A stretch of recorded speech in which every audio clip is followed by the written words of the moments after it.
sem se esforçar quase nada. Quem teve um mérito maior? Se a gente quiser destinar essa vaga a quem se esforçou mais, vamos ter em conta somente a nota, Richard com 8 e José com 7? E as condições de partida, o esforço que José fez para chegar naquela nota, foi o mesmo esforço que Richard? Com certeza não.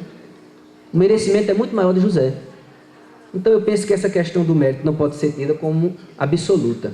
Se quiséssemos fazer da nota, que é uma coisa muito complicada, um critério de justiça, teríamos que ter em conta as condições de partida de todos os candidatos, o que seria muito complicado, né? Levar a história pessoal de cada um para um concurso público, para um vestibular. Então vejo que não é por aí. Por fim, pessoal, uma posição de um colega, integrante de luta pela justiça também, ele tem um artigo escrito sobre o sistema de cotas raciais, procurador da República, Luciano Sampaio Gomes Rolim, trabalha aqui em Recife, na Procuradoria Criminal. E Luciano diz o seguinte, que é contemporâneo de André, na faculdade. André sumiu mais uma vez. Bom, na graduação parece que ele estudou com o André. E ele diz o seguinte, o sistema de cotas raciais é admissível nas faculdades públicas, mas não é admissível nos cargos e empregos públicos, por conta do princípio da eficiência. Olha, artigo 37, caput da Constituição da República. A administração pública, o Estado brasileiro está obrigado a ter um serviço público eficiente. Como ter um serviço público eficiente? Colocando pessoas que tiraram notas baixas no concurso público de acesso a esses cargos e esses empregos. Então, somente na faculdade seria admissível, os negros teriam uma formação acadêmica e daí eles partiriam, né, para lutar por esses cargos e empregos públicos. Discordo também. Eu acho que a eficiência pessoal de um servidor público tem pouca relação com o desempenho intelectual dele. Muitas vezes você tem uma condição intelectual muito desenvolvida, mas é preguiçoso, não tinha vocação para aquele cargo, ou sei lá, gosta de tomar uma cervejinha, o happy hour é toda hora, né? E nos intervalos que ele trabalha. Isso tem nada a ver com o desempenho intelectual dele. Ele vai ser um péssimo servidor público, sem eficiência alguma, mas tem um ótimo desempenho intelectual, ou por conta da formação dele na família, ou até por conta de uma genética superior, um superdotado. E o serviço público, pelo critério de eficiência, de forma geral e não individual, também tem pouco a ver com o desempenho intelectual.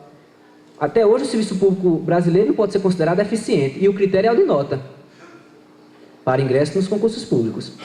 Então, está mais ligado a quê? A eficiência do serviço público, penso eu. A desburocratização dos expedientes, a informatização, a maior quantidade de servidores públicos, há outros fatores que não propriamente o desempenho que o servidor público teve no concurso de ingresso.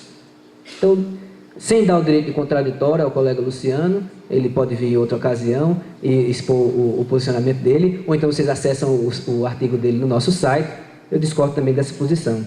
E finalizo aqui, citando Eduardo Galeano, um autor, né, um jornalista uruguaio, que gosto muito, e no livro dele, O Mundo de Pernas para o Ar, A Escola do Mundo ao Avesso, é muito bom, indico que todos leiam. Ele mostra como essa discussão em torno do preconceito racial é antiga e atinge os mais altos níveis intelectuais da nossa sociedade. Ele fez uma coletânea de pérolas, né, ditas por pensadores do iluminismo ou pós-iluminismo, e vejam só como o preconceito racial está, mesmo nos donos da razão. Eduardo Galeano diz o seguinte: assim se prova que os negros são inferiores, segundo os pensadores do século XVIII e XIX. Voltaire, desculpem a pronúncia ruim, Voltaire, escritor anticlerical, advogado da tolerância e da razão, dizia: os negros são inferiores aos europeus, mas superiores aos macacos. Carl von Linné, classificador de plantas e animais: o negro é vagabundo, preguiçoso e negligente, indolente e de costumes dissolutos.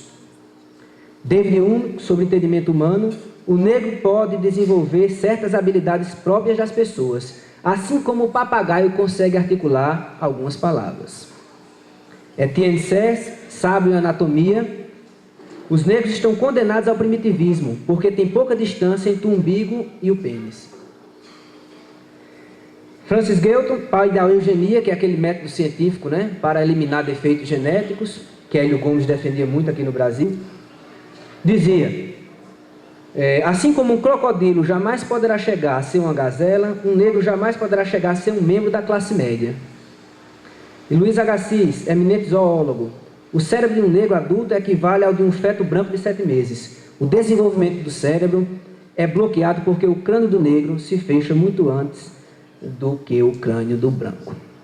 Então, pessoal, eu pugno pelo sistema de cotas raciais, não de forma definitiva, apenas temporária, enquanto a gente tem uma melhor estruturação do sistema educacional, de moradia, de trabalho, que eu acho que vai demorar muito. Agradeço a paciência de todos e estou aí aberto a perguntas no final.